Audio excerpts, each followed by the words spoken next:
everybody. We're here at the Bayside North Shore Tennis and Racquet Club, one of the last great bastions of the Great Gatsby heydays of Bayside. And we're here with a living legend, George Garland, that we're going to interview. He's the tennis pro here teaching everyone at the tennis club. And he's somebody that you all want to know, but you're about to hear some really fun stuff about George. Great to meet you. I love that you're here in Bayside. It's a pleasure meeting you. And thank you very much. It's great to be here. Yeah. Look, you have quite a tennis history. Yeah. And I started doing all the research on you.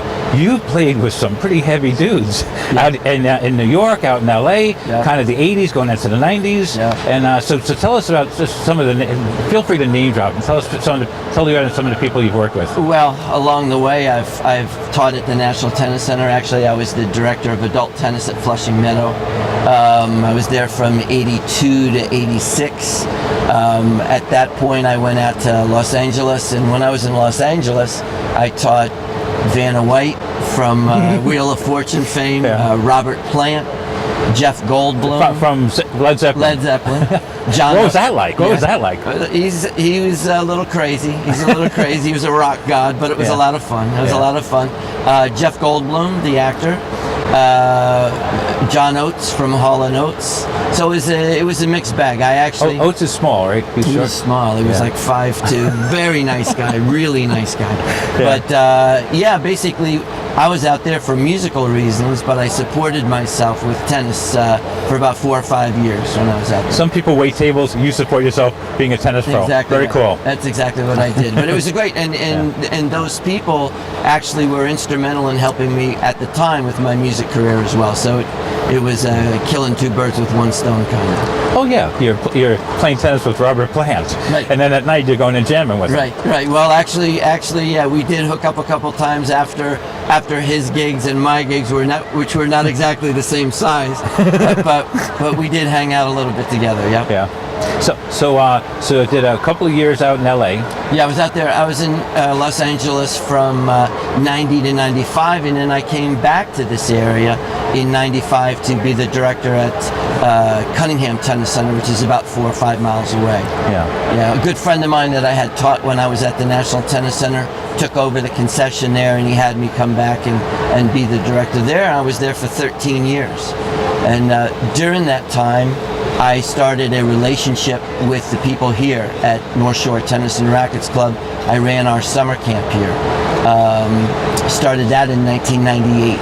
And then over the years since then, we developed a relationship, and I kind of convinced them to let us come in and bubble this place and be here year round. So that started in 2007. So you were the person who convinced them to do the bubble. What a great move that was for this club. Yeah, well, it was a win-win for a lot of people. We were looking for a place to do our thing, to take my Go tennis programs, and so we found this, and we came over here, and it worked out. Basically, the money that we pay them keeps their club going, and also we've been able to rejuvenate them with some new members, and it's been great. It kept them going, and it allowed us to grow as well. George Garland to the rescue.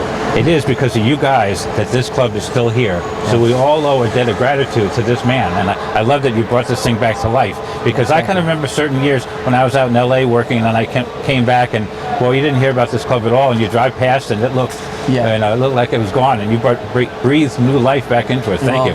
Thank you. I mean, it was kind of, it looked like a Fellini movie. It was kind of like it was kind of falling down, but there's still a very strong core of people here that wanted to keep it going. They did not want to let it go. They just didn't know. Clubs like this are not run by tennis people. They're run by members, and they're not necessarily tennis business people.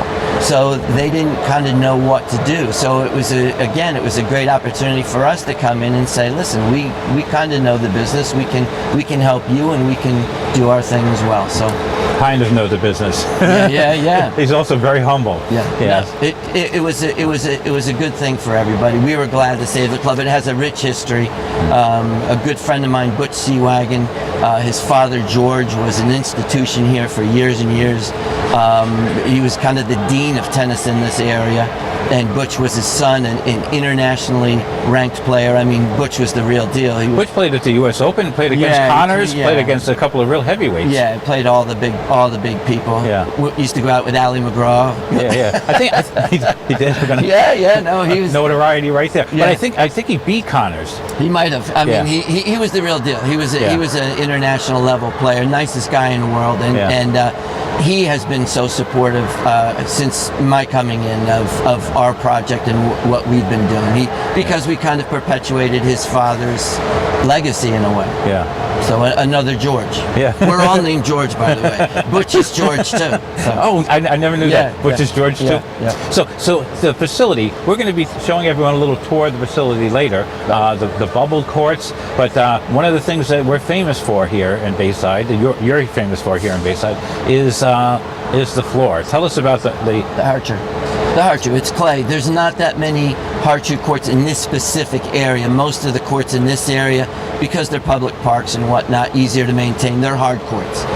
We have Harcher, which is a synthetic clay surface.